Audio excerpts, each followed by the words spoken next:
दोस्तों, आज आपकी खिदमत में हाजिर हुए हैं जी एक नई वीडियो के साथ। Infinity Korean language academy Rawalpindi की तरफ से जुल्फ़िकार हुसैन। आज वो लोग जो आने वाले टेस्ट के लिए तैयारी करना चाहते हैं लेकिन कोरियन लैंग्वेज के बारे में बिल्कुल कुछ नहीं जानते, तो उनके लिए एक स्पेशल वीडियो है। 20 से 25 मिनट की वीडियो ये। अगर मेरा दावा है कि अगर आप ये देख लेते हैं तो आप बड़ी आसानी से कोरियन ज़ुबान लिखना और पढ़ना सीख सकते हैं। तो इसका नाम ही मैंने यही रखा है कि learn Korean language in 20 minutes. उम्मीद करता हूँ कि आपको ये वीडियो बहुत पसंद आएगी। तो सबसे पहले आपको कोरियन ज़ुबान के बारे में थोड़ा सा तारुफ करवा दूँ कि कोरियन ज़ुबान 15वीं सदी के शुरू में 1433 की बात है। कोरिया का एक अजीम फ़िलासफ़र था, किम सेजोंग उसका नाम था, बादशाह भी था और फ़िलासफ़र भी था। उसने ये अल्फ़ाबेट तख्लीक किए। कोरियन अल्फ़ाबेट को कोरियन ज़ुबान में कहते हैं हंगल।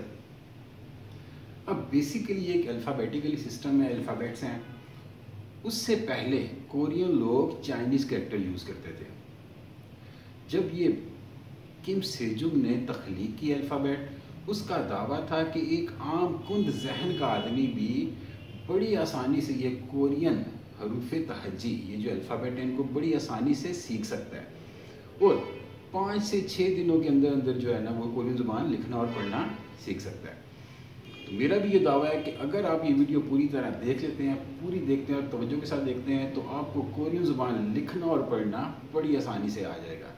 थोड़ा सा आपने फोकस करना है और देखना है कि अल्फ़ाबेट, सबसे पहले अल्फ़ाबेट को, जिस तरह अल्फ़ाबेट होते हैं कोरियन ज़ुबान के, कुल अल्फ़ाबेट हमारे पास हैं 40। अब कुल 40 अल्फ़ाबेट हैं, उन 40 में से बेसिक 24 हैं। आज हम उन बेसिक के बारे में बात करेंगे। अगर आप ये वीडियो अच्छी तरह देख लेते हैं तो बड़ी आसानी से आपको कोरियन ज़ुबान लिखना और पढ़ना आ जाएगी। तो सबसे पहले शुरू करते हैं। कोरियन ज़ुबान के कुल अल्फ़ाबेट हमारे पास हैं 40। अब हंगल कहते हैं कोरियन ज़ुबान को, कोरियन ज़ुबान के जो अल्फ़ाबेट हैं। अब कुल अल्फ़ाबेट 40 हैं, लेकिन हम क्या करेंगे कि इनको हम हिस्सों में डिवाइड करेंगे। अब हिस्सों में डिवाइड करने का मकसद ये है ताकि आपको आसानी से समझ आ जाए। तो सबसे पहले हम क्या करेंगे कि हम जो बेसिक हमारे पास अल्फ़ाबेट हैं उनको लेके आएंगे। अब बेसिक के अंदर क्या हमारे पास, बेसिक अल्फ़ाबेट हमारे पास हैं 24। अब 24 इनको हम क्या करेंगे, दोबारा से 2 हिस्सों में डिवाइड करेंगे। अब इन 24 के अंदर क्या क्या है हमारे पास, इन 24 के अंदर हमारे पास है 14 कॉन्सोनेंट और 10 वावल। अब कॉन्सोनेंट वावल, जैसा कि इंग्लिश के अंदर आपको पता है कि इंग्लिश आप स्टडी करते रहे, ए ई आई ओ यू, ये वावल्स हैं। इसी तरह कोरियन अल्फ़ाबेट के अंदर भी कॉन्सोनेंट और वावल मौजूद हैं। अब ये जो ए ई आई ओ यू, एबीसी के अंदर जो हमारे पास वावल्स हैं, इसका मतलब है ये 5 तो वावल हो गए, बाकी सब क्या हैं, बाकी सारे कॉन्सोनेंट हैं।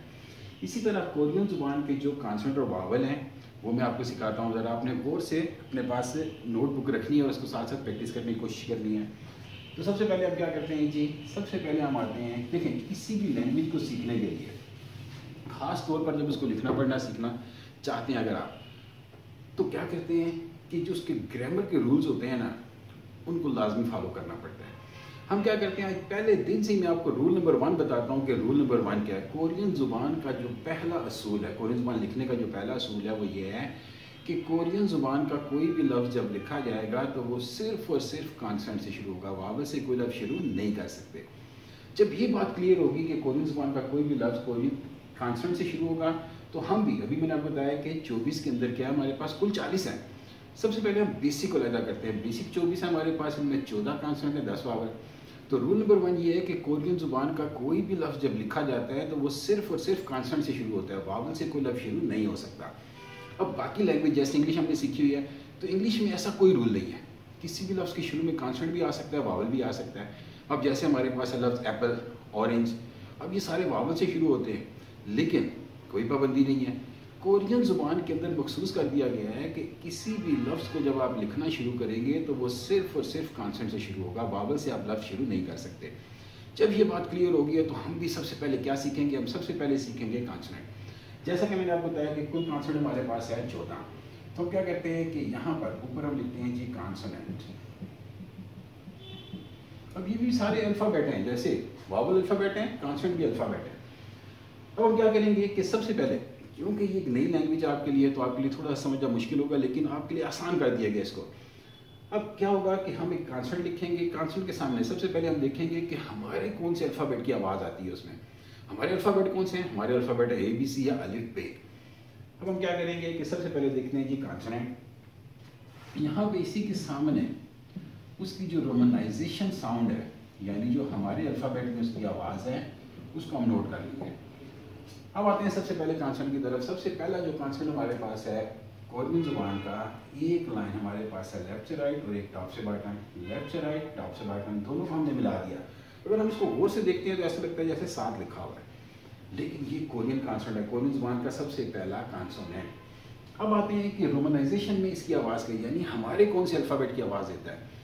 अब हमारे अल्फ़ाबेट में ये हमेशा आवाज़ देगा के या जी की।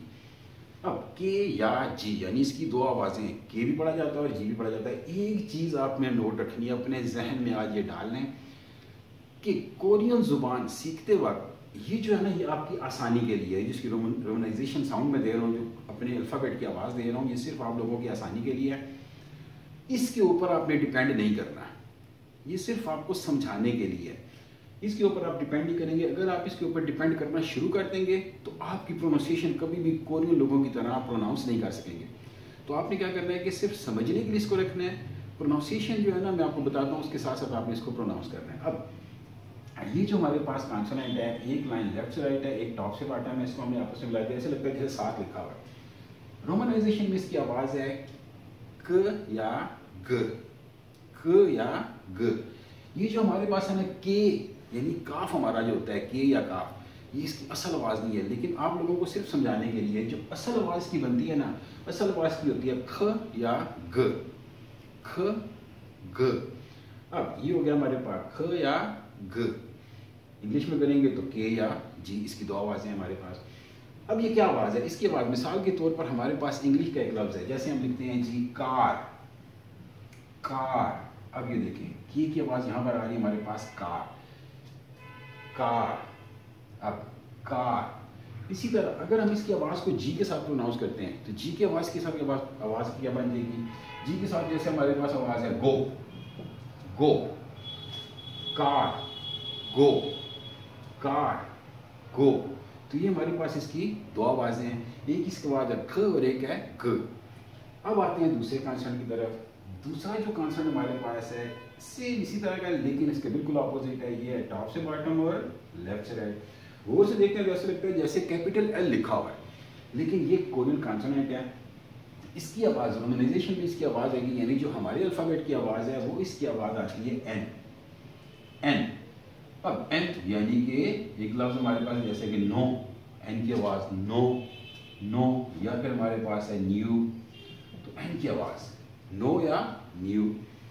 इसके बाद तीसरा जो कॉन्सेप्ट हमारे पास है वो है जी टॉप से बॉटम, लेफ्ट से राइट, फिर लेफ्ट से राइट, तीनों को आपस में मिला दिया आपने। ये तीसरा कॉन्सेप्ट है। इसकी आवाज़ जब इसको रोमनाइजेशन में लेके आते हैं तो इसकी आवाज़ है थ या द, थ या द, यानी टी या डी, आप लोगों की आसानी के लिए। लेकिन कोरियन साउंड इसकी क्या है? थ या द। ये थ और ये द, इसकी भी दो आवाज़ें हैं। ये जो हमारे पास ये था, इसकी एक ही आवाज़ है एन। ये जो हमारे पास है इसकी दो आवाज़ें हैं थ या द।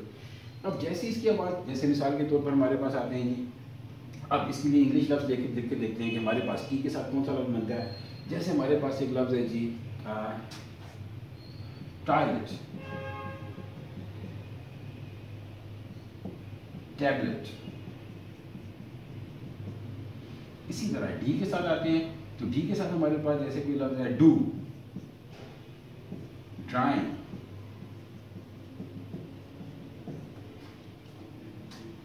टॉयलेट, फिर टैबलेट। इसी तरह डी के साथ डू या फिर ड्राइंग।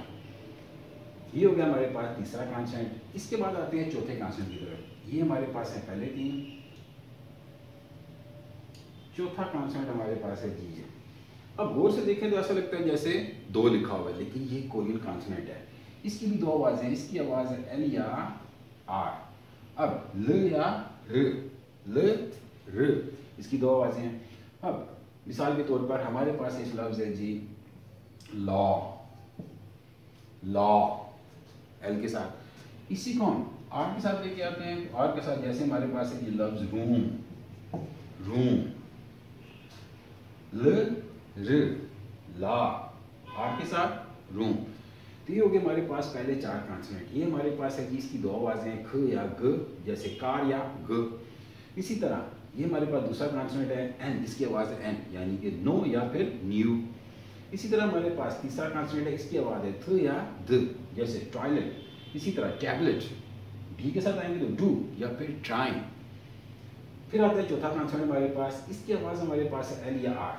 अब इसका ये सिंबल है, इसकी आवाज़ क्या है, एल या आर, ल या र।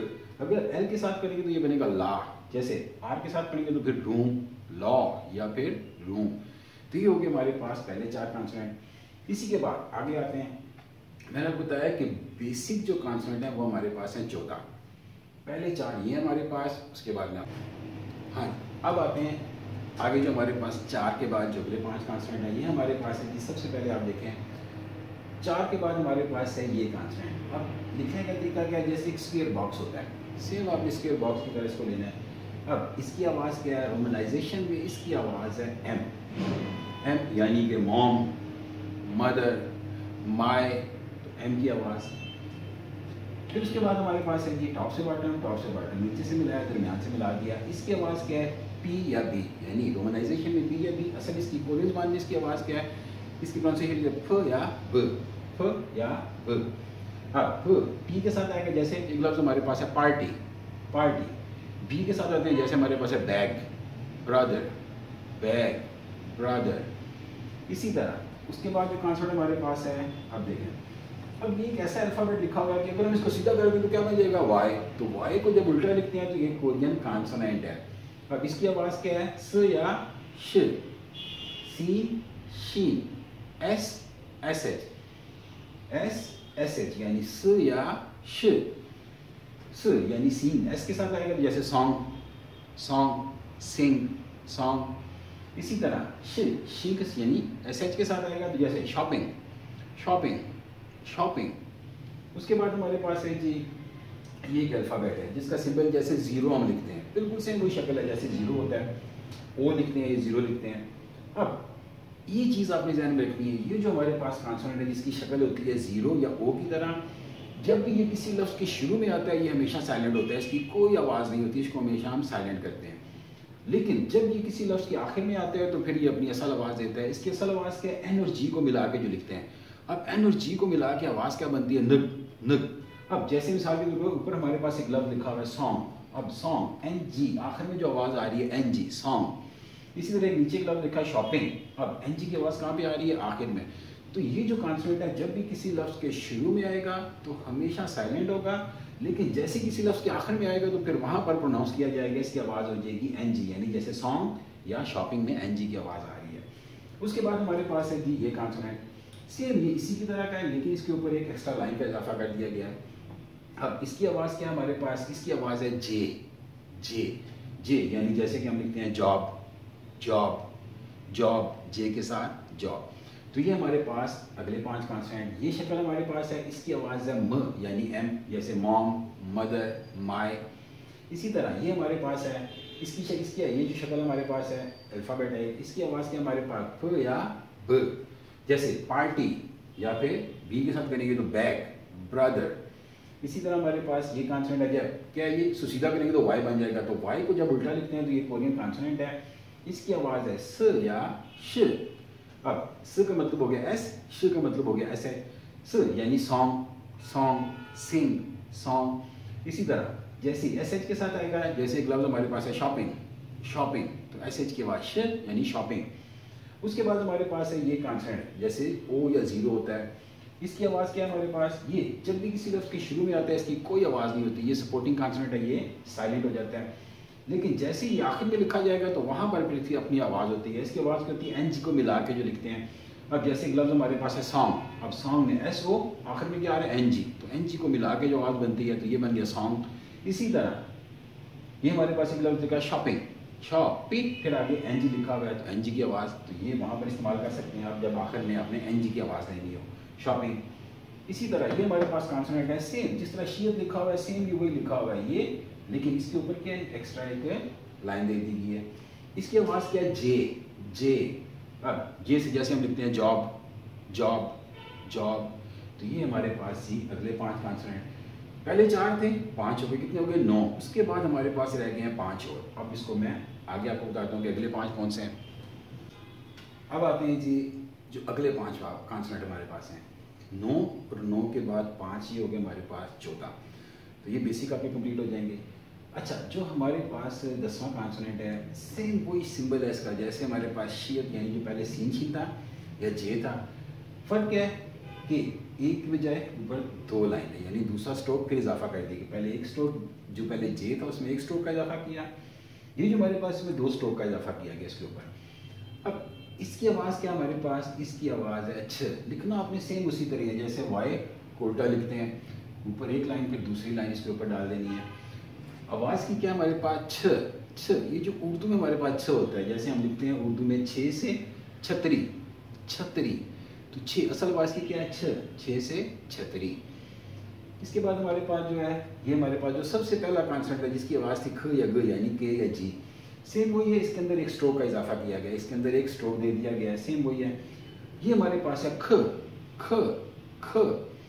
अब जैसे उर्दू में हम लिखते हैं खेल, या लफ्ज़ हम लिखते हैं खाल, तो खाल या खेल, ये वो हमारे पास है। इसी तरह हमारे पास आगे जो हमारे पास कॉन्सोनेंट है, ये जैसे हम अल्फ़ाबेट ई लिखते हैं, कैपिटल अल्फ़ाबेट ई, इसकी आवाज़ क्या हमारे पास थ, थ, जैसे थ उर्दू में थ होता है हमारे पास, थ से हम लिखते हैं थैला या हम लिखते हैं थाली, तो थ। उसके बाद हमारे पास जो ये देखें, ये हमारे पास है जी 2 लाइनें वर्टिकल है, ऊपर से नीचे पे हॉरिजॉन्टल आपस में मिला दी इनको। इसके बाद है फ, फ, फ, फ, जैसे हम लिखते हैं फूल, फूल की शुरू में जब फ आता है तो फूल। उसके बाद हमारे पास है जी आखिरी कॉन्सोनेंट। अब सिंबल हमारे पास है जैसे ओ या 0 होता है, उसके ऊपर एक बड़ा स्ट्रोक है, उसके ऊपर एक नीचा छोटा स्ट्रोक दे दिया है, ये हमारे पास इकट्ठा लिख दिया इन्होंने। तो ये हमारे पास है, इसकी आवाज़ है एच, एच, एच, यानी एच से हम लिखते हैं ना हॉर्स, हॉर्स यानी हाउस, हॉर्स, ही, तो एच की आवाज़ हमारे पास है ये। तो ये हमारे पास अगले 5 कॉन्सोनेंट, तो ये हो गए हमारे पास कितने 14। ये हमारे पास है जिसकी आवाज़ है छ यानी छतरी। इसी तरह हमारे पास ख, जैसे लिखते हैं खाल या खेल। इसी तरह हमारे पास है ये थ, थैला या थैली या थाली। इसी तरह हमारे पास है ये फ, जैसे हम लिखते हैं फूल। अब ये हमारे पास है, इसकी आवाज़ है एच यानी कि हॉर्स, हाउस, होम। तो ये हमारे पास है जी 14 कॉन्सोनेंट। इसके बाद मैं आपको बताता हूँ वावल्स। मैंने आपको बताया कि basic 24 consonant, sorry 14 consonant, 10 vowel हैं, 24 बेसिक अल्फ़ाबेट है।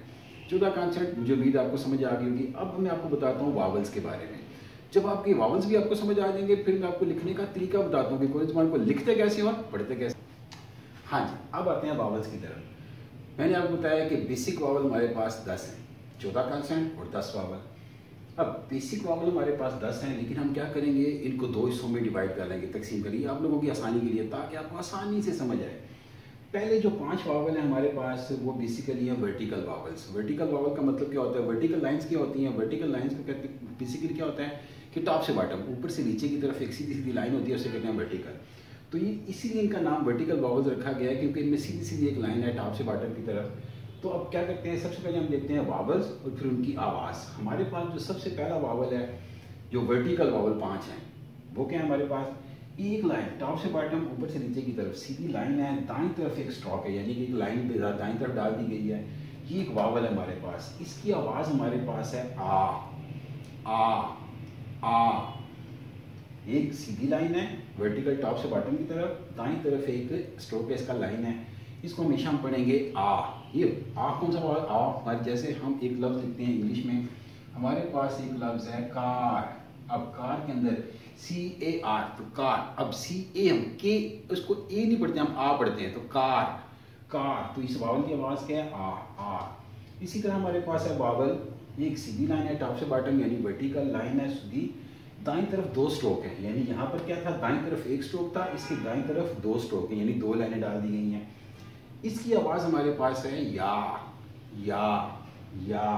अब या कौन सी आवाज़ है हमारे पास, जैसे उर्दू में हम एक लफ्ज़ लिखते हैं क़याम, या फिर एक नाम हमारे पास है ख़याम, तो या की आवाज़ क्या है, क़याम, ख़याम।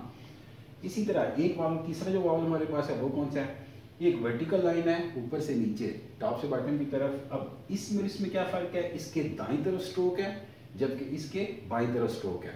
तो दाईं तरफ था तो हम इसको पढ़ा आ, जैसे वर्टिकल लाइन के बाईं तरफ स्ट्रोक आएगा इसकी आवाज़ टोटली चेंज हो जाएगी। इसकी आवाज़ है ओ ओ ओ। अब ये ओ नहीं है, जो हमारा इंग्लिश में एक वावल है ओ, एम एन ओ, ये वो नहीं है। इसकी आवाज़ क्या है? ओ ओ ओ। ये आवाज़ थोड़ी सी ओ से मुख्तसर है। इसके लिए हम क्या करते हैं कि जैसे एक लफ्ज़ हमारे पास है, हम लिखते हैं सम सम सम, या फिर हम लिखते हैं कम। तो ये जो वावल ओ की जो आवाज़ है ना, यहाँ पर देखें वावल ओ तो आ रहा है लेकिन ये ओ की आवाज़ नहीं दे रहा, तो सम या फिर कम, तो ये बेसिकली वो आवाज़ है। इसी तरह उसके बाद जो चौथा वावल हमारे पास है, एक वर्टिकल लाइन है टॉप से बॉटम नीचे की तरफ, ऊपर से नीचे की तरफ आती है। बाईं तरफ दो स्ट्रोक हैं, यानी दो लाइनें बाईं तरफ डाल दी गई हैं। ये एक लाइन तो ओ बना, जैसी दूसरी लाइन का इजाफा हुआ है तो ये बन गया यो यो यो। अब क्योंकि ये इंग्लिश या उर्दू में आवाज़ की कोई ऐसा लफ्ज़ नहीं है जिसको मीट करता हो, तो हम क्या कहते हैं, मैं कोरियन एक लफ्ज़ लिख के आपको बताता हूँ कि इसको कैसे प्रोनाउंस करेंगे। जैसे मिसाल के तौर पर हमारे पास है जी, अब ये एक लफ्ज़ देखते हैं आप कि हमारे पास है, अब ये हो गया फ, ये वावल कौन सा है? यो। क्या बना? फ्यो। फिर नीचे क्या हमारे पास? एनजी, मैंने आपको बताया था, क्या बन गया? फ्यों फ्यो। अब ये हो गया फ्यो, फिर नीचे एनजी, फ्यों फ्यों, तो वावल यो, फ्यों फ्यों। इसी तरह हमारे पास एक बिल्कुल सीधी लाइन है, वर्टिकल लाइन है टॉप से बॉटम, ऊपर से नीचे, ना इसकी दाईं तरफ कोई स्ट्रोक है ना बाईं तरफ स्ट्रोक है, बिल्कुल एक वर्टिकल सादी लाइन है। इसकी आवाज़ क्या हमारे पास? ये जो हमारा इंग्लिश का वावल है ई ई, A B C D E, तो इसकी आवाज़ है ई। जैसे हम लफ्ज़ लिखते हैं जी मी, एम के साथ ई लिखते हैं तो क्या बन गया? मी, तो इसकी आवाज़ क्या है? ई, तो एम और ई, मी। तो सेम वही इंग्लिश का वावल है ई। तो ये हमारे पास पहले 5 वर्टिकल वावल्स, आ, या, ओ, यो, ई, आ, या, ओ, यो, ई। आ लाइक कार, या लाइक क्याम या ख्याम, ओ लाइक सम या कम, इसी तरह यो लाइक। अब क्यों जी, अब आते हैं हॉरिजॉन्टल वावल्स की तरफ। हॉरिजॉन्टल वावल्स हमारे पास हैं। हॉरिजॉन्टल से क्या मुराद होता है? हॉरिजॉन्टल लाइन होती है क्या, ये देखिए एक लाइन आपने इस तरह लगानी है लेफ्ट टू राइट, इसे हम कहते हैं हॉरिजॉन्टल। अब हॉरिजॉन्टल वावल से क्या मुराद होगा? वर्टिकल वावल से क्या मुराद था कि बिल्कुल सीधी लाइन टॉप से बॉटम, फिर उसके दाएं या बाएं स्ट्रोक्स थे। ये जो हमारे पास हॉरिजॉन्टल वावल है, इसमें क्या हमारे पास ए, अब देखेंगे कि हॉरिजॉन्टल लाइन है, इसके स्ट्रोक ऊपर या नीचे होंगे। अब एक देखें, पहला जो वावल हमारे पास है हॉरिजॉन्टल लाइन है, इसकी ऊपर एक स्ट्रोक है। जहाँ भी ये वावल आएगा हमेशा इसको आप प्रोनाउंस करेंगे ओ ओ। ये असल आवाज़ है जो हमारे ABC के वावल की, एम एन ओ ओ। अब इसकी आवाज़ क्या है? ओ। हॉरिजॉन्टल लाइन, ऊपर एक स्ट्रोक है इसके हमारे पास, यानी ऊपर एक लाइन लगा दी है, इसको हम पढ़ेंगे ओ ओ। जैसे कि ऑरेंज हम लिखते हैं ना, ऑरेंज, ओ से ऑरेंज। इसी तरह हमारे पास है ऑरेंज। उसके बाद दूसरा जो वावल हमारे पास हॉरिजॉन्टल है वो क्या है? एक हॉरिजॉन्टल लाइन है, उसके ऊपर 2 स्ट्रोक दे दी, यानी उसके ऊपर 2 लाइनें हैं। अब 2 स्ट्रोक है इसके ऊपर, एक स्ट्रोक था ऊपर तो ये ओ बना, जैसे ही दूसरा स्ट्रोक ऊपर है यानी ऊपर दूसरे स्ट्रोक का इजाफा हुआ, 2 स्ट्रोक हो गए, तो ये बन जाएगा यो यो यो। जैसे इंग्लिश में हम लिख सकते हैं प्योर, प्योर, पी के साथ वावल यो है, प्योर, फिर उसके बाद आ रही तो प्योर प्योर। उसके बाद तीसरा जो हॉरिजॉन्टल वावल हमारे पास है, हॉरिजॉन्टल लाइन है, नीचे एक स्ट्रोक है। अब यहाँ पर क्या था? ऊपर स्ट्रोक था, इसके एक नीचे स्ट्रोक है। जैसे ही हॉरिजॉन्टल वावल के नीचे स्ट्रोक आएगा तो इसकी आवाज़ चेंज हो जाएगी। इसकी आवाज़ है डबल ओ, जैसे हम लिखते हैं तो अलिफ पेश वाव ऊ, तो इसकी आवाज़ हो जाएगी ऊ। जैसे लफ्ज़ इंग्लिश का हमारे पास है रूम, रूम, आर के साथ डबल ओ लिखते हैं तो क्या बनता है? रू, फिर आगे एम आया रूम। इसी तरह जी के साथ हम लिखते हैं ऊ, फिर एम, जूम, रूम या जूम, तो इसकी आवाज़ क्या है? ऊ। उसके बाद जैसे हॉरिजॉन्टल वावल के नीचे 2 स्ट्रोक्स आएंगे, यानी नीचे एक स्ट्रोक था तो ऊ बन गया, जैसे नीचे दूसरे स्ट्रोक का इजाफा हुआ 2 स्ट्रोक्स आए तो ये बन जाएगा यू यू यू। अब यू, जैसे हम लफ्ज़ लिखते हैं यू यानी कि तुम, यू यू। फिर उसके बाद जो 5वां हॉरिजॉन्टल वावल है, इसकी आवाज़ अब ये ना तो इंग्लिश में है ना उर्दू में, ये वावल उनकी अपनी आवाज़ का, ये उनका अपना वावल है। इसकी आवाज़ भी सबसे मुख्तलिफ है, यानी इसको प्रोनाउंस करना भी थोड़ा सा आपको मुश्किल लगेगा, लेकिन प्रैक्टिस जितनी ज़्यादा करेंगे उतनी आसानी से आप इसको प्रोनाउंस कर लेंगे। जैसे ये जो हॉरिजॉन्टल वावल है जिसके ना ऊपर ना नीचे कोई स्टॉप नहीं है, इसकी आवाज़ आपने हलक से अदा करनी होती है। अब इसकी आवाज़ क्या बेसिकली ओ ओ ओ ओ ओ, तो ये इसकी आवाज़ है। अब इंग्लिश में क्योंकि ना ये इंग्लिश या उर्दू का वावल नहीं है, तो इसलिए जो है इसको प्रोनाउंस करना थोड़ा सा मुश्किल होगा। इसके लिए जो मिलता जुलता है लफ्ज़ हमारे पास, जैसे हम लिखते हैं फाल्स, फाल्स, अब एस के साथ जैसे ई आता है तो कभी भी हम इसको सी नहीं पढ़ते, फाल्स, यानी एस पे आके हम उसके फाल्स, थोड़ा सा आवाज़ को लंबा खींचने के लिए फाल्स। तो सेम इसके ये वो सेम इसका ये इस्तेमाल है जो है ना कोरियन ज़ुबान में, ये जो वावल तो फाल्स। तो ये है हमारे पास 5 हॉरिजॉन्टल वावल, 5 वर्टिकल थे, 5 हॉरिजॉन्टल, 14 कॉन्सोनेंट, 10 वावल। अब 14 कॉन्सोनेंट के साथ 10 जो वावल थे उनको हमने 2 हिस्सों में तकसीम किया, 5 वर्टिकल, 5 हॉरिजॉन्टल। अब हम क्या करते हैं कि इससे आगे अब आपको 14 कॉन्सोनेंट 10 वावल जब आप अच्छी तरह प्रैक्टिस कर लेंगे, उसके बाद मैं आपको अल्फाज लिखने का तरीका बताता हूँ कि कोरियन ज़ुबान के अल्फाज कैसे लिखे जाते हैं। अगर आप ये 24 बेसिक अल्फ़ाबेट याद कर लेते हैं, अच्छी तरह प्रैक्टिस कर लेते हैं, तो बड़ी आसानी से आप किसी भी लफ्ज़ को लिख भी सकते हैं और पढ़ भी सकते हैं। तो आगे चलते हैं, अब मैं आपको बताता हूँ अल्फाज लिखने का तरीका।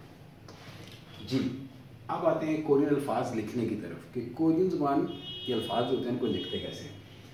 कोरियन अल्फाज लिखने का तरीका, तो रूल नंबर 1 हमारे पास क्या है जी कि पहले आपको पता होना चाहिए कि कोरियन ज़ुबान का कोई भी लफ्ज़ कम अज़ कम 2 और ज़्यादा से ज़्यादा 3 हरूफ पर मुश्तमिल होता है, यानी 2 से कम नहीं होगा और फिर 3 हो सकता है। अब ये जो कम अज़ कम 2, पहले हम क्या करेंगे छोटे अल्फाज से शुरू करेंगे, यानी कम अज़ कम 2 हरूफ। अब हरूफ क्या है? हरूफ वो हैं जो अभी मैंने आपको बताया है, 14 कॉन्सोनेंट 10 वावल, यानी उन्हीं में से कोई आपस में मिलके 2 हरूफ मिलेंगे और एक लफ्ज़ बन जाएगा। अब शुरू में मैंने आपको बता दिया था कि कोरियन ज़ुबान का रूल नंबर 1 क्या है कि किसी भी लफ्ज़ के शुरू में हमेशा क्या आता है? कॉन्सोनेंट। अब जो 2 हरूफ वाले अल्फाज हैं, 2 हरूफ वाले अल्फाज से शुरू करते हैं। 2 हरूफ वाले जो अल्फाज हैं, अब उनको लिखने का तरीका हमारे पास क्या है? C plus we. सी का मतलब होता है कॉन्सोनेंट, वी का मतलब होता है वावल, यानी सबसे पहले कॉन्सोनेंट आएगा उसके बाद वावल। अब बाकी किसी ज़ुबान में ये नहीं है, लेकिन कोरियन ज़ुबान में ये मखसूस है कि सबसे पहले कॉन्सोनेंट लिखना है उसके बाद वावल लिखना है। जब ये कॉन्सोनेंट एक वावल आपस में मिलेगा तो 2 हरूफ वाला एक लफ्ज़ बन जाएगा। इसी तरह ज़्यादा से ज़्यादा 3 के लिए क्या तरीका होगा? सी प्लस वी प्लस फिर सी, यानी किसी भी लफ्ज़ के शुरू में कॉन्सोनेंट उसके बाद वावल और तीसरा फिर कॉन्सोनेंट। 2 हरूफ अल्फाज कॉन्सोनेंट प्लस वावल, 3 वाले कॉन्सोनेंट वावल, तीसरा फिर कॉन्सोनेंट। अब ये जो हमारे पास है सबसे पहले 2 हरूफ अल्फाज, इनको लिखने का तरीका हम देख लेते हैं ज़रा। ये हमारे पास है 3 हरूफ अल्फाज,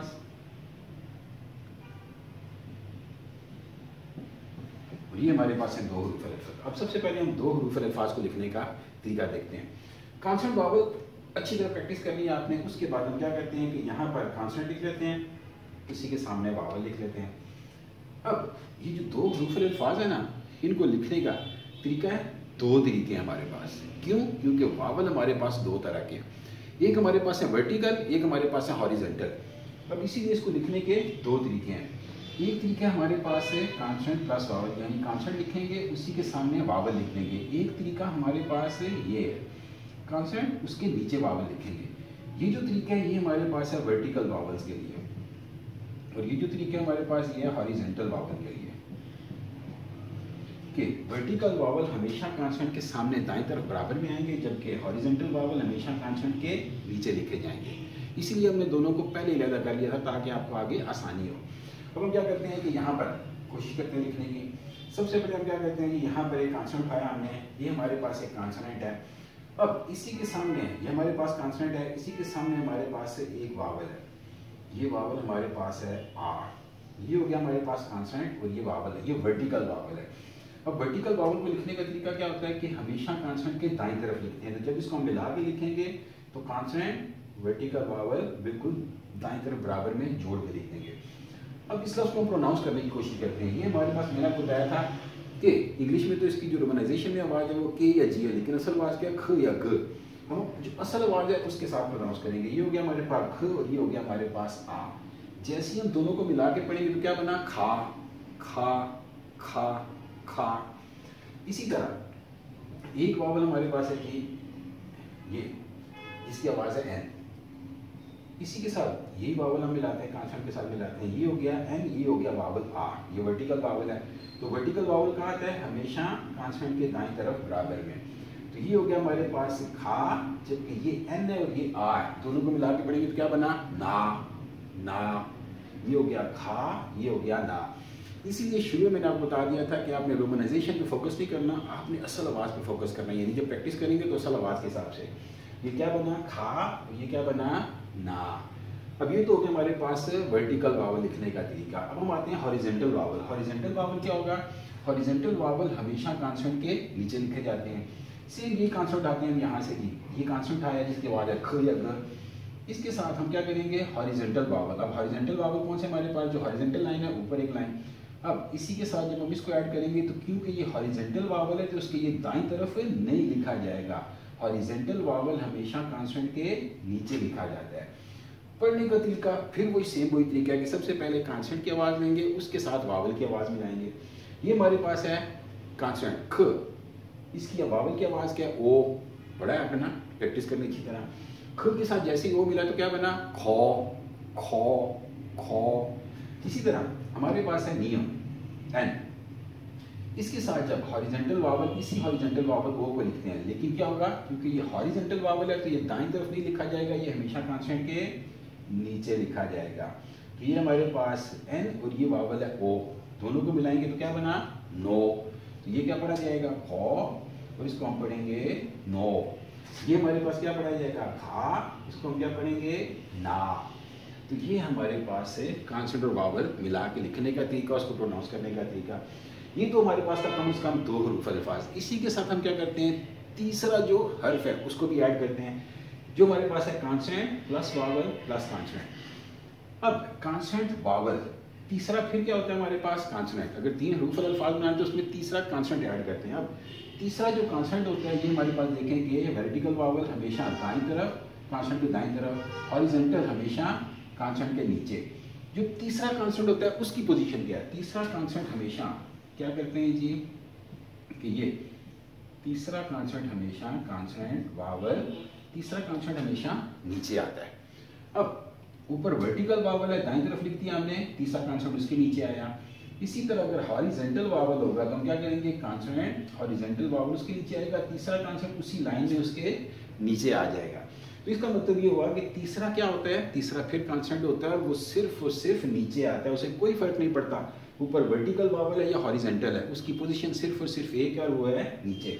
अब इसके लिए हम क्या करते हैं कि इसी अल्फाज को हम बढ़ा के देखते हैं। ये जो हमारे पास है वावल है, कॉन्सोनेंट प्लस वावल, अब हम क्या करते हैं जी? इसी को बढ़ा कर देखते हैं, इसी के साथ हम ऐड कर लेते हैं। जैसे मिसाल के तौर पर हमारे पास है जी कॉन्सोनेंट है, वर्टिकल वावल है, दोनों को मिला के लिखा, दाईं तरफ लिखा, खा बन गया। इसी के नीचे हम क्या करते हैं? ईयों का इजाफा करते हैं, जिसकी आवाज़ थी एन जी। मैंने आपको बताया था कि जब ये शुरू में आता है साइलेंट होता है, लेकिन जब भी किसी लफ्ज़ के आखिर में आएगा तो अपनी असल आवाज़, तो यहाँ पर ये नीचे आ रहा है, आखिर में आ रहा है, तो यहाँ पर इसकी असल आवाज़ एन जी को मिला के बनती है। अब ये हो गया खा, इसी के नीचे एन जी लिखा हुआ है, उसको हम ऐड कर देंगे, क्या बन गया? खां, खां, खां। इसी तरह हमारे पास है जी यू के साथ वावल हो, क्या बना? खो, खे और खो। इसी के साथ हम क्या करते हैं? कॉन्सोनेंट को ऐड कर देते हैं, क्या बन गया? एन जी, खों। इसकी आवाज क्या है? N G. तो ये क्या बन गया? खों। अब जो तीसरा कॉन्सोनेंट है वर्टिकल वावल दाईं तरफ बराबर में, तीसरा कॉन्सोनेंट नीचे आ रहा है। अब हॉरिजॉन्टल वावल कॉन्सोनेंट के नीचे है, तीसरा कॉन्सोनेंट उसके नीचे। इसका मतलब ये हुआ कि तीसरा कॉन्सोनेंट कहाँ पे आता है? सिर्फ और सिर्फ नीचे, उसे कोई फर्क नहीं पड़ता ऊपर वर्टिकल वावल या हॉरिजॉन्टल वावल है, उसकी पोजीशन है सिर्फ और सिर्फ नीचे। आपने क्या करना है कि हर कॉन्सोनेंट को आपस में मिलाते जाना है। सबसे पहले 2 हरूफ अल्फाज लिखने हैं कि कॉन्सोनेंट प्लस वावल मिलाते जाएंगे, उसको प्रोनाउंस करते जाएंगे। जैसे मैंने कॉन्सोनेंट के साथ पहला लफ्ज मिलाया, वावल मिलाया आ, क्या बना? खा। आपने फिर दूसरा वावल मिला देना है, या जो है, फिर तीसरा वावल, फिर चौथा वावल, तो इस तरह प्रोनाउंस करते जाना है। अब एक और लफ्ज लिख देखते हैं, जैसे मिसाल के तौर पर ख हमारे पास है, एक वावल हमारे पास है वर्टिकल ई, इसी के नीचे हमारे पास है ये कॉन्सोनेंट था जिसकी आवाज़ थी एम। ये हो गया ख, ये हो गया ई, क्या बना? खी। पीछे क्या हमारे पास है? एम, जिसकी आवाज़ है एम। तो ये मिला के क्या पढ़ेंगे? खिम, खिम, खिम। की और ई, खी, नीचे क्या आ गया हमारे पास? एम, तो क्या बना? किम। तो ये हमारे पास कोरियन अल्फाज लिखने का तरीका। अगर आप अच्छी तरह प्रैक्टिस कर लेते हैं तो मुझे उम्मीद है कि आज से ही आप कोरियन ज़बान लिखना और पढ़ना शुरू कर देंगे। अपना नाम लिखना चाहते हैं, मिसाल के तौर पर आप ये अच्छी तरह याद कर लेते हैं अल्फ़ाबेट 14 कॉन्सोनेंट 10 वावल, उसके बाद कोरियन ज़बान लिखने का तरीका भी आपको प्रैक्टिस करने के बाद आ जाता है। पहले आप क्या करेंगे, कॉन्सोनेंट वावल मिला के लिखेंगे, पढ़ना शुरू कर देंगे, फिर कॉन्सोनेंट वावल तीसरा कॉन्सोनेंट इसके साथ ऐड करते जाएंगे, फिर उसको प्रोनाउंस करना शुरू कर देंगे। जैसे जैसे आपको प्रैक्टिस हो जाएगी आप अपना नाम बड़ी आसानी से लिख सकते हैं, बहुत आसानी के साथ। कोई भी नाम है आप बड़ी आसानी से आप उसको लिख सकते हैं। जैसे मिसाल के तौर पर हमारे पास एक नाम है जी अतीक, पाकिस्तानी नाम है हमारा।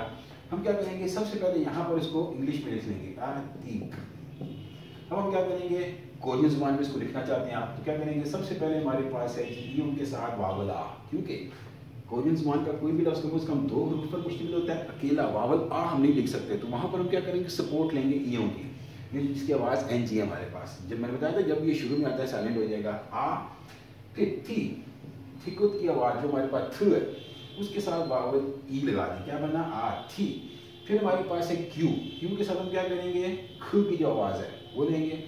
अब यहाँ पर कॉन्सोनेंट हम अकेला नहीं लिख सकते, कॉन्सोनेंट के साथ हमेशा वावल को ऐड करना पड़ता है। तो वहाँ पर हम एक सपोर्टिंग वावल है जिसकी मैंने बताया था ना कि जो आवाज़ है जो गले से अदा करते हैं, बड़ी मुश्किल आवाज़ है, तो यहाँ पर हम उसको ऐड करेंगे एज अ सपोर्टिंग वावल। तो आ थीक, आ थीक, आ थीक, आतीक। तो ये हमारे पास है, बड़ी आसानी से आप अपना नाम लिख सकते हैं अगर आप ये प्रैक्टिस कर लें। अच्छी तरह प्रैक्टिस करने के बाद कोई भी लफ्ज़ है उसको सबसे पहले कोई इंग्लिश में लिखें, आप उसकी प्रोनाउंसिएशन देखेंगे सबसे पहले कौन सी आवाज़ आ रही है। अगर तो पहले वावल की आवाज़ आ रही है तो उसके साथ आप क्या करेंगे, ईयों को ऐड कर लेंगे ताकि आपका ग्रामेटिक भी ठीक हो जाए, क्योंकि कोरियन ज़बान का कोई भी लफ्ज़ कम से कम 2 हरूफ पर मुश्तमिल होता है और शुरू में कॉन्सोनेंट आना चाहिए।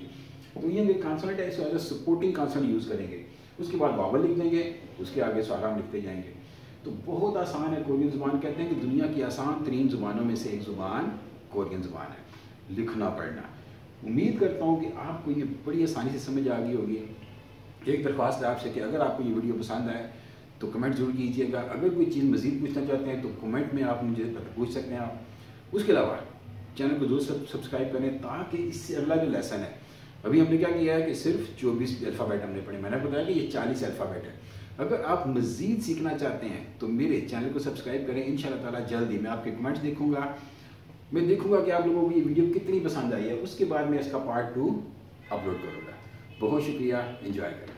उम्मीद है आपको हमारी वीडियो पसंद आई होगी। अगर आपको कोई चीज़ समझ नहीं आ रही या अंडरस्टैंडिंग में किसी भी किस्म की प्रॉब्लम है तो आप कमेंट सेक्शन में हमें बताएं, हम आपको पूरी तरह उसमें सेटिस्फाई करेंगे और जो प्रॉब्लम्स आ रही हैं उनको क्लियर कर देंगे। और इसके साथ आप चैनल को सब्सक्राइब करें ताकि जो भी लेसन्स की वीडियो और इसके अलावा भी जो वीडियोज़ आ रही हैं इन्फॉर्मेशन की, वो सारी आपको प्रॉपर टाइम पर मिलती रहें और आप अच्छी तरह लर्न कर सकें। Thanks a lot. अल्लाह हाफिज़।